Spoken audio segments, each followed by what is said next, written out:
போட்டு அதுவும் போ செய்ய கண்டேன் சிவனே.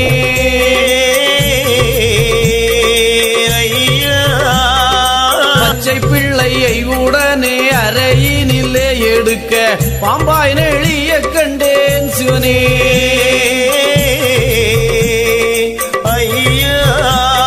திரைகடலில் சிறுமீன் பெரிய மீனை பிடித்து தின்பதும் கண்டேன்